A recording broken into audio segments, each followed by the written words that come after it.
I'm going to be researching Steven Spielberg's 1975 thriller Jaws and analysing which aspects of the film inspired us for our film and which aspects could be used in our film or adapted slightly. Jaws is arguably most famous for its theme tune, which uses a simple beat that gradually increases in speed in order to create a sense of impending doom, in this case the terror imposed by the shark. The idea of using a recognisable sound in order to create tension and suspense is something which we could incorporate into our film, as sound can be instrumental in creating and sustaining a certain atmosphere, in this example tension or suspense. Moreover, the noise could be used to change the atmosphere of a scene, as it does in Jaws. When a scene of children playing on the beach, which has positive connotations, is quickly contrasted by the music and eventually the terror of the shark. In terms of inspiration for our film, we could use this technique in order to optimise and heighten the tension and suspense. A simplistic use of sound can ultimately be used to alter the atmosphere or alternatively to convey the existing mood of the scene. One of the most notorious parts of Jaws is a reverse zoom shot which is used shortly after the shark attacks a child on the beach. This shot focuses on one single parent among a frenzy of parents rushing to gather their children from the sea. The shot is used in order to place complete focal sovereignty on the parent in order to enhance the degree of terror conveyed to the audience. Although our film will not be on a beach or involve sharks, we could use this type of shot in order to achieve the same effect as it did in Jaws, which is ultimately to portray an unparalleled sense of terror and shock. The reverse zoom differs from several other possibilities as it completely focuses on the subjects of the shot and blocks the majority of the rest of the things in the shot out. For example, in this shot, the other parents on the beach, along with the children running around, are all blocked out as the camera zooms in and focuses solely on this particular parent.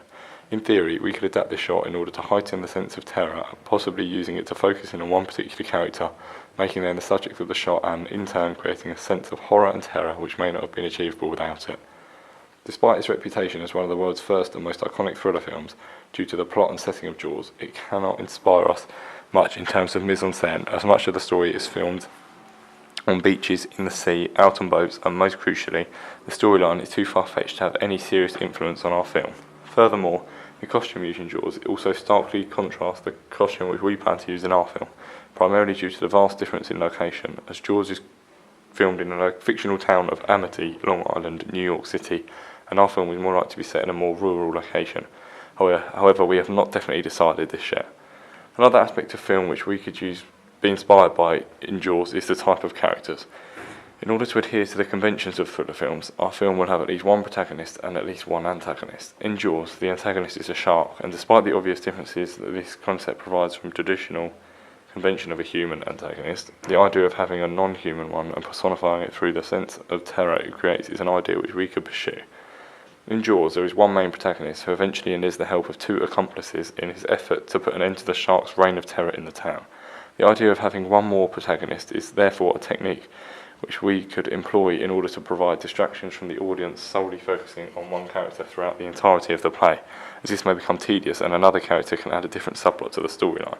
Furthermore, this could also provide a degree of diversity, as it can incorporate different types of characters into the film and therefore be representative of a wider variety of groups of people. Moreover, the story of Jaws is quite in keeping with traditional plot of thrillers, which usually consist of a problem caused by an antagonist, which is eventually solved by the protagonist, often at the expense of the antagonist's life. In Jaws, the problem is caused by the sharks, who is essentially the antagonist, presence and subsequent threat, and the problem is eventually solved by a local police officer, who is the protagonist.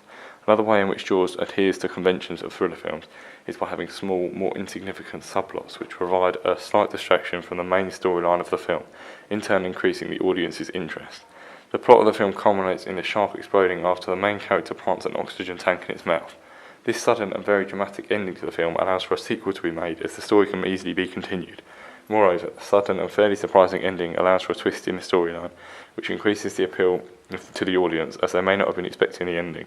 In terms of this acting as inspiration for our film, the idea of a surprise or plot twist at the end of the film is something which we could integrate into our film, as it would act as a distraction from the original plot. In summary, despite the fundamental issues which prevent us from taking inspiration from certain parts of the film, for example the plot and certain camera shots, there are still some aspects of the film which we could use to inspire us when creating our opening to our film.